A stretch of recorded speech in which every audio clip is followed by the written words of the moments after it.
Alright guys, United States of America has just sanctions judges and prosecutors of the highest court in the whole world. The biggest court, when I say the biggest court in the whole world, I'm talking about the ICC. The United States has just sanctioned judges and prosecutors in the ICC. Now, are you surprised? You don't have to be surprised. No, you don't have to be surprised. This is happening. You see, we are living in a world that somebody wants to own everything. Somebody wants to be on top of everybody. If you are doing something that does not align with his interests or their interests, then they have to sanction you. They have to what? Send you somewhere that they don't want. You don't have to be part of them. So that's what is happening. If you are doing something that is not going to benefit them or that is going to hurt their interest, they have to take action against you. Now, when we are talking about the ICC, these people in the ICC are to uphold justice in the entire world. They are to hold justice in the entire world. But the US and Trump has just imposed multiple sanctions on these people in the ICC.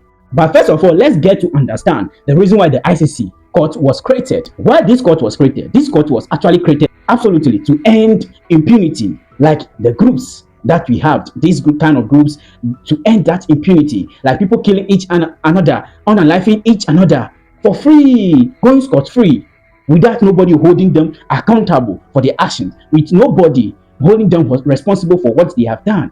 So the ICC was created basically to stop genocide, like what happens in Rwanda. We all have seen what happens in Rwanda. People are dying every day, people are being unalive with no reason. So it was created to hold those people accountable, to make sure that people can't just kill people for free and go scot-free. So though there were courts that were created in many countries, but they were not like permanent. So they were looking for something like permanent court that cannot close permanently. So that permanent court was the ICC. So it was created to uphold justice, so that when somebody kills somebody, you have to be held accountable for it. You cannot go scot-free. That's why the ICC was created. So the ICC was created for investigation and prosecuting. So that court can prosecute anybody that goes against humanity, like stop ethnic crimes, genocide, and other massacres that are tearing up many countries. So the court was created for that. Now, what happened? Why these people are being sanctioned?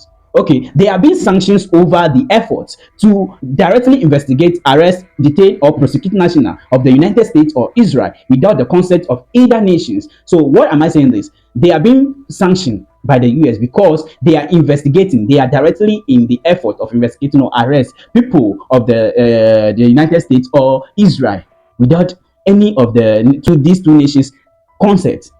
You see, I'm saying this because I want everything to be clear. I'm not going to just put something over there because maybe if like they see this, they can just put a shadow ban on a video. No, sometimes when you mention the names of this country, then your video does not go on. It doesn't work like the way you want it to go. So that's how it is. But let's get the points right. The truth, we are going to say it on this platform. Now, why are they being sanctioned? That's the question, because I've already read it. Now, what is it?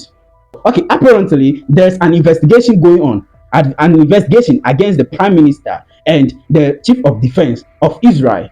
They are being accused of the negative things that are happening in Gaza, for the bad things that they are doing to Gaza, very, very bad things that is happening in Gaza. They are being accused of that. So because of that, the United States sanctions these judges. Because of that, that's why they are being sanctioned. State officials, including 6 judges, have been designated for sanctions by the United States, alongside with terrorists and drug traffickers.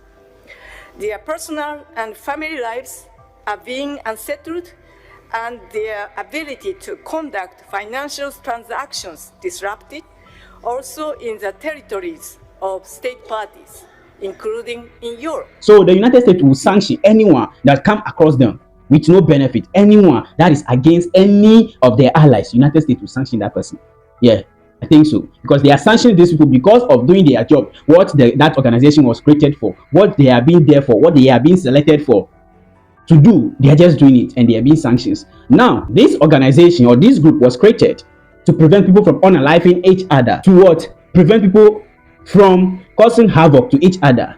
This court was created to prosecute people that unalive another person. That's why the court was created. Now, I just don't get it. Why are they being sanctioned? Because they are doing their job. It's a question to everybody. Why are they being sanctioned? Because they are actually fulfilling what they are being sworn in to do. That's the question. Now, let's look at what are the sanctions being applied to these people. On February 2025, Karim Khan has been sanctioned for requesting warrant of arrest for the Prime Minister of Israel and their Chief of Defense for the negative things happening in Gaza. So he was sanctioned for just doing his job as a prosecutor. But before this same man was the one that issued the warrant of arrest for Putin because he was being accused of taking Ukraine children to Russia, abducting them. So this man issued warrant of arrest for Putin. Putin cannot travel, Putin cannot go anywhere. And these same people clap for him. These same people clap for him that he's doing well. Now it's their turn, and they are sanctioning this guy because he ought issue a warrant of arrest or request a warrant of arrest for the prime minister and the chief of defense staff, Yaok Galat. So that's why he's being sanctioned. Now, number two, in December 2025, two additional judges were sanctioned, one from Georgia and the other one from Mongolia.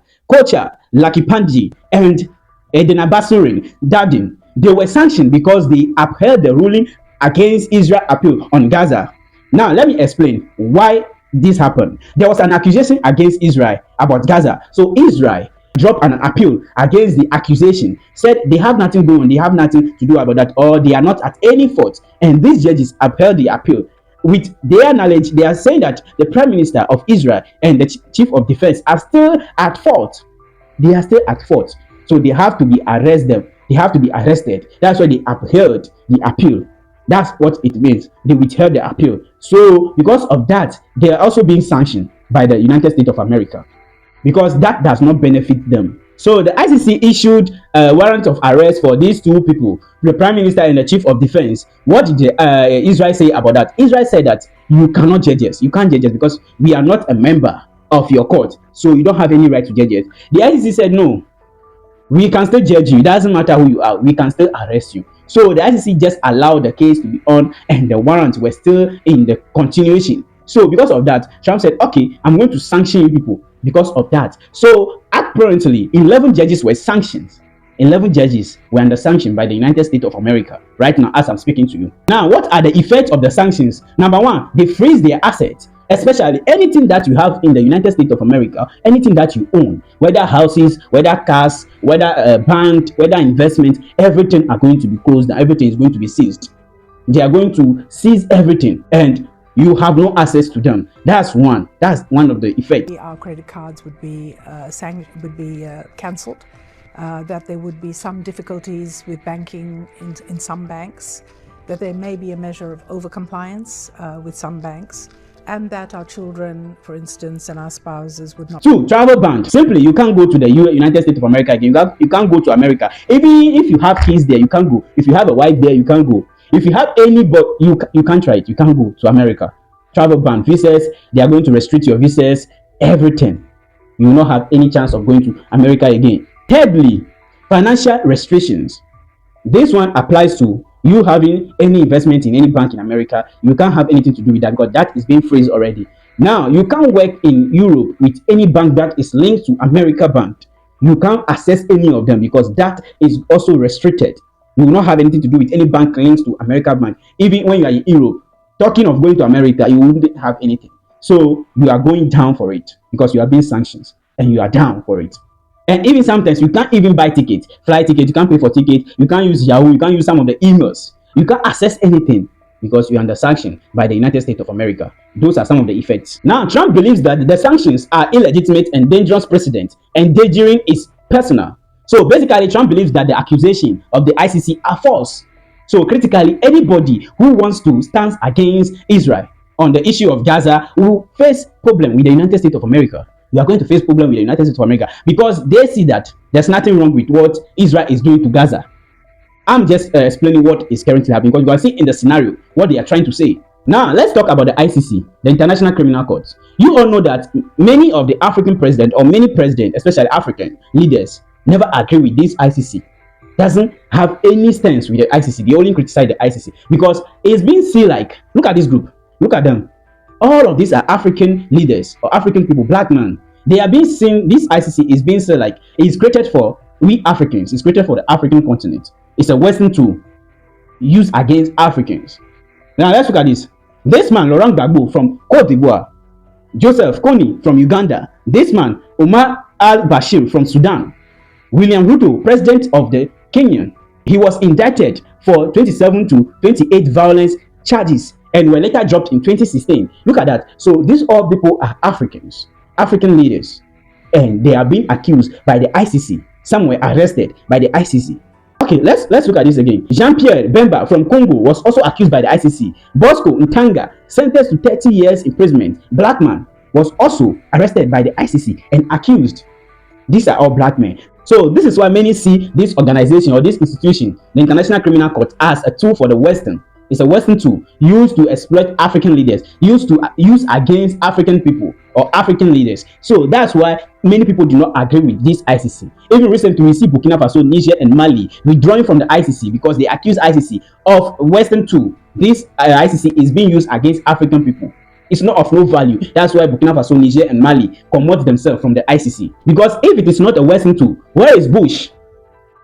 Where is Tony Blair? We all know what Tony Blair did in Afghanistan, Iraq, and others. Things that they have done. Where are they? They are nowhere to be found. Critically, that means that's why people are saying this is an organization for the West.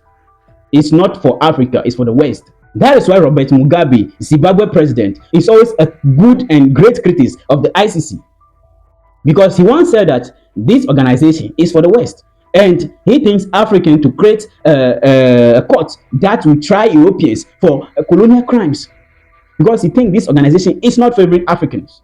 So Africans should have their own courts to try Europeans for colonial crimes, because crime against humanity. When our forefathers has been enslaved and transatlantic slave and all those things, yes, they should all pay for it. So my people, that's what is happening. United States of America has sanctioned about 11 judges for upholding justice against the Prime Minister of Israel and the Chief of Defense. That's what is currently happening. United States is saying that these people are putting the effort for investigating directly without the consent of either the two nations by trying to arrest or detain or persecute any of individuals from their state. So that's what the United States is saying. So when you stand against Israel, stand against United States of America, and you are going to be sanctioned. But these people are actually doing their job. They were created or they were selected to do that, to uphold justice. This is a big and the greatest court in the whole world. Now they are being sanctioned. This is one of the kind, one of craziest one. Guys, what do you think? Do you think that all Africans, many Africans, should just remove themselves from this ICC because it's a Western tool? Or do you think what Trump is doing is the right thing? Whatever it is, just drop your opinion in the comment section. And if you also think that Africa should have a court that will try Europeans for colonial crimes, drop it in the comment section. Thank you for watching this channel.